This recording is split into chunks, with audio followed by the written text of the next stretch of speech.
안녕하세요. 빌드업입니다. 토트넘이 풀럼과의 리그 9라운드 경기를 승리로 장식하며 프리미어리그 단독 선두를 달리고 있습니다. 그만큼 요즘 토트넘의 경기력이 잔뜩 물이 올랐다는 것을 알 수 있는데요. 저번 시즌까지만 해도 리그 8위를 기록하며 챔피언스 리그는 물론 유로파 리그 진출권도 따내지 못하며 좌절했던 토트넘이었습니다. 그렇다면 어떻게 한 시즌 만에 이런 결과를 얻을 수 있었던 걸까요? 이유는 여러가지 있겠지만 이 선수의 영입을 얘기하지 않을 수 없을 것 같습니다. 바로 손흥민 선수와 환상적인 호흡을 보여주며 미친 활약을 계속해서 보여주고 있는 제임스 매디슨인데요. 오늘은 제임스 매디슨 영입이 왜 토트넘의 신의 한 수인지, 매디슨이 토트넘에 어떤 긍정적인 영향을 주고 있는지 알아보겠습니다. 매디슨은 패스를 정말 잘하는 선수입니다. 패스를 잘한다는 것은 무슨 의미일까요? 여러가지 정의가 있겠지만 단지 패스 성공률이 높다는 것만으로 패스를 잘한다고 표현하지는 않을 겁니다. 지금은 부상으로 경기에 나서지 못하고 있지만 프리미어리그에서 패스 잘하는 선수를 꼽으라면 케빈 데브라이너가 생각날 것 같은데요. 케빈 데브라이너는 실제로 패스 성공률이 70%대까지 떨어진 경기도 있습니다. 그런데 그 누구도 데브라이너가 패스를 못한다고 하지 않습니다. 그 이유는 패스 성공률이 떨어지더라도 누구보다 공을 전진적으로 보내는 능력이 탁월하기 때문일 것입니다. 그런 의미에서 매디슨은 패스를 정말 잘하는 선수입니다. 이건 프리미어리그에서 사이패스를 잘 넣은 선수들의 순위입니다. 여기서 말하는 사이패스란 상대 수비가 이렇게 서 있다고 가정했을 때 상대 수비 2명을 가로질러 뒤쪽에 있는 우리 선수에게 연결되는 패스를 의미합니다. 이렇게 상대 수비 사이로 들어가는 공은 상대도 많은 견제를 하고 있기 때문에 성공시키기 힘듭니다. 이번 경기에서 매디슨은 총 7회를 기록하며 프리미어리그 3위를 기록하였습니다. 이렇게 매디슨은 옆이나 뒤로 보내는 패스가 아닌 전진 패스를 많이 시도하며 토트넘의 공격 전개의 활로를 뚫어주고 있습니다. 이번 풀럼과의 경기에서도 매디슨의 이런 장점들은 많이 나왔습니다. 이 장면을 보면 토트넘이 후방 빌드업을 시도할 때 많이 내려와 볼을 받아주는 것과 동시에 우두기에게 강하게 전진 패스를 넣음으로써 공격의 활로를 뚫어주는 것을 볼 수 있습니다. 그리고 무엇보다 매디슨의 패스가 무서운 이유는 동료가 침투에 들어갈 때 동료의 앞발에 정확하게 패스를 찔러 넣을 수 있다는 점입니다. 이 말이 무슨 말이냐 하면 흔히 축구를 하거나 배우면 많이 듣는 말이 있습니다. 그것은 바로 먼발로 패스해 먼발에 주라는 말인데요. 이 말은 상대가 한쪽에서 압박을 오고 있으니 상대에게 먼쪽 발로 패스를 줘서 공을 받는 선수가 받았을 때 상대에게 공을 뺏기지 않고 동시에 보다 편하게 볼을 받을 수 있도록 패스해라는 의미입니다. 기본적으로는 상대에게 먼발로 패스를 주는 것이 맞습니다. 하지만 이렇게 먼발로 패스를 주면 한 가지 아쉬운 점이 생깁니다. 그것은 계속 안전한 선택을 하는 나머지 상대 수비에 균열을 주기가 힘들다는 점입니다. 물론 먼발로 패스를 받은 다음 개인 능력으로 상대를 제치는 것도 가능합니다. 하지만 상대 수비가 밀집되어 있는 골문 근처에서는 실제로 투터치 이상 가져가면 상대 수비들에게 둘러싸여 뺏기는 장면이 많이 나오게 됩니다. 그래서 프리미어리그 공격수들이 득점하는 장면을 잘 살펴보면 투터치 이내로 마무리하는 장면을 자주 볼 수 있습니다. 투터치 이상 가져갈 시간적, 공간적 여유가 없기 때문입니다.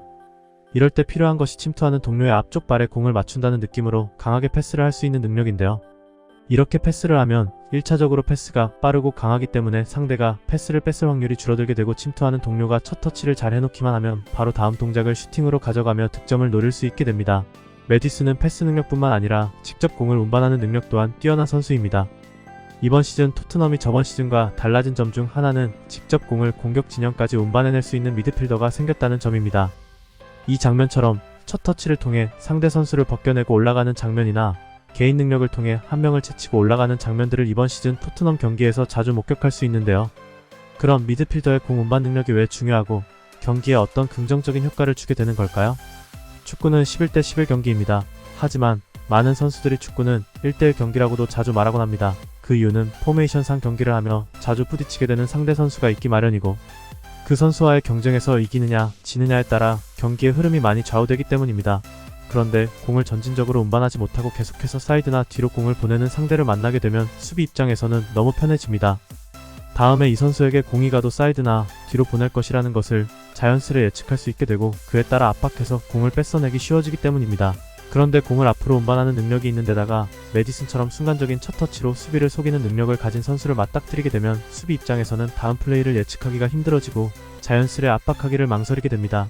상대가 압박을 오면 제쳐서 전진적으로 나가고 거리를 두면 앞서 나온 내용처럼 날카로운 전진 패스를 넣어버리니 수비 입장에서는 힘들 수밖에 없습니다. 거기에 수비가 한 명 지쳐지면 드리블해오는 선수를 막기 위해 다음 수비가 나오게 되고 그럼 상대 수비에 균열이 생겨 더 위협적인 찬스를 만들기도 쉬워집니다. 그렇기 때문에 공을 전진적으로 운반하는 능력을 가진 미드필더를 보유한다는 것은 경기를 하는데 엄청난 차이를 만들어낼 수 있고, 그 차이를 만드는 선수가 토트넘에서는 메디슨인 것입니다. 마지막으로 메디슨은 수비할 때도 팀의 중요한 역할을 수행합니다. 포스테코글루 감독 부임 후 토트넘은 매 경기 전반부터 강한 압박을 보여주고 있습니다. 이때 중요한 점이 포스테코글루 감독 아래 원톱으로 포지션을 변경하며 매 경기 좋은 활약을 보여주고 있는 손흥민 선수인데요. 상대가 후방부터 빌드업을 시작할 때 원톱으로 나선 손흥민 선수가 반대로 공이 전환되지 못하도록 전방 압박을 적극적으로 잘해주기 때문에 토트넘은 매 경기마다 수비에서도 좋은 모습을 보여주고 있습니다. 전방 압박은 모든 선수가 중요하지만 스타트를 끊어주는 선수와 그 바로 밑에서 상대 수비형 미드필더를 막아주는 선수가 정말 중요합니다. 상대 수비형 미드필더를 막는 선수가 중요한 이유는 반대로 공이 전환되지 못하도록 막아야 하기 때문인데요. 이렇게 상대에게 둘러싸여 있을 때 상대와 붙어있다가 공을 받을 수 있는 타이밍에 순간적으로 공을 받으러 나와 논스톱으로 반대로 전환해주는 플레이를 링크업 플레이라고 합니다. 상대가 전방 압박을 하더라도 후방에서부터 빌드업을 통해 풀어나오는 팀들을 보면 이런 링크업 플레이 한 번으로 반대로 공을 전환시킴으로써 상대의 전방 압박을 풀어나오는 플레이를 잘하는데요. 다른 선수들도 할 수 있지만 보통 수비형 미드필더가 이런 링크업 플레이를 통해 전환시켜주는 플레이를 자주 시도합니다. 전방 압박을 시도할 때 가장 중요한 점은 한쪽 사이드로 상대팀을 몰아넣고 반대로 전환이 안 되도록 하는 것인데, 이런 면에서 상대의 전방 압박 시 원톱이 한쪽을 잘 막아주는 것과 상대 수비형 미드필더가 링크업 플레이를 못하도록 막는 것은 굉장히 중요하다고 할 수 있습니다. 그리고 메디슨은 이런 자신의 역할을 충실히 수행해내며 토트넘이 수비를 하는 상황에서도 팀에 많은 도움을 주고 있습니다. 이외에도 득점력, 프리킥 능력, 중거리 슈팅 능력도 좋기 때문에 메디슨을 막는 상대팀은 매번 힘들 수밖에 없는데요. 이런 점들이 토트넘이 올 시즌 메디슨을 영입한 것이 신의 한 수라고 불리는 이유가 아닌가 싶습니다. 오늘 준비한 내용은 여기까지입니다. 영상이 유익하셨다면 좋아요와 구독 부탁드리고 저는 다음에 더 좋은 컨텐츠로 찾아뵙겠습니다. 감사합니다.